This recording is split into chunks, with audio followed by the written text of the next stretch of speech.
Hello everyone, today we're going to be doing a watercolor painting inspired by Keith Haring and all of the other artists that we talked about in New York City in the 1980s, like Jean-Michel Basquiat. First, I'll show you a few examples of some of my other students did in the past and were nice enough to give to me. So we've got these action marks in each of our paintings. Here we see them here too. Are an important part of Keith Haring's work because these action marks indicate that it's a body in motion. It's not just a body that's standing still. Like this one's a really good example of a body in motion. And these motion marks help the viewer to understand that this is a body that's movement. It has a lot of movement. It seems real happy, energetic. So that's what we're kind of going for. So what we're going to do is we're going to take a piece of watercolor paper, an oil pastel, your watercolor kit, a little container of just plain water, and if you have some around the house, just some regular salt. And I'll explain what that does later. If you need a pencil, if you don't feel comfortable drawing a figure freehand, you could do a stick figure with a pencil and then just sort of bubble that figure out and give it some more width around the frame. I'm just gonna go for it and see what kind of shape I come up with. I usually just start with a head and a neck and then figure out what you want those hands the arms to be doing. Maybe this one will be given like a high five or something. And this one will be maybe over here a little bit. So anyways, just go ahead and draw a picture of a body that's really in motion. We want to really give your painting a sense of energy and joy even, I would say.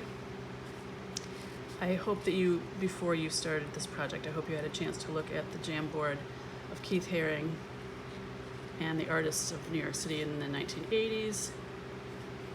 And there's Warhol and Basquiat Jamboards in there as well. So I've got my motion, I guess even his head is in motion this time. So we're using oil pastel to do this because the oil pastel kind of helps create a little bit of a barrier between the color that you're gonna paint your figure and the color that you're going to paint the background of your painting. So now let's begin with some watercolor. You have a bigger brush in your bag, and I like to get my brush wet, and I'll start with my figure, I guess. And I kind of just put a little bit of water inside the figure because we're going to do a little technique called wet on wet watercolor, where your paper is wet and your paint will be wet as well. So now in choosing colors, I'm going to choose a color for the background that kind of contrasts with the color of the figure. And you could do cool and warm, or like a bright and a dark. I think since I did green and yellow for that one, I think maybe I'll do red. Maybe I'll make my figure red and then I'll do blue in the background. So you can really get your brush wet and really load up your brush with paint. Because with these are not the most brilliant watercolors, so we need to actually use kind of a lot of pigment. And see, since my paper's already wet, that water is helping to spread the paint around for me. And you can always go back in with a smaller brush later and fill that in if you need to. There's a smaller brush in your paint set here, if you can see that. It has a little tip on it. So if you need to get detail, feel free to use the smaller brush. You're going to want to use the big brush for the background because you've got a lot of space to cover up. And if you had a color wheel at home, or if you can look one up and have access to it, you can use colors that are opposite on the color wheel for a nice contrasting effect. So I've got my figure. Now I'm going to kind of rinse off my brush a little bit and wet the background of my paper. And I'm trying to not get super close to my figure just yet, because because I don't want the red to bleed in with the background color. But I'll just get water. Oops, I did it already there. A little too close. So I'm just getting my whole paper wet, and here's where we're gonna do, you know, some more watercolor painting, but then we're also gonna incorporate that salt into our background. Okay, so now my page is pretty wet.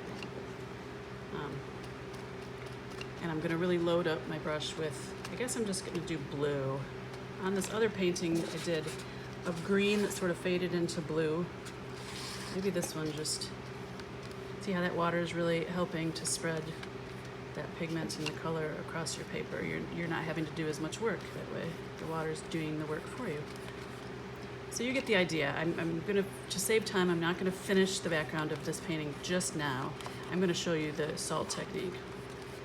You've probably, if you've ever taken a class with me before or come to camp in the past years, you've probably done this technique because I love it and it's fun. Take a little bit of salt, just a sprinkling of it, and sprinkle it on your page, not too heavily, so everywhere that salt touches the page, it's going to act as an absorbent. It's going to absorb the water around it and leave pigment there. It'll kind of look like starbursts or like sparkles, I guess, kind of when it dries.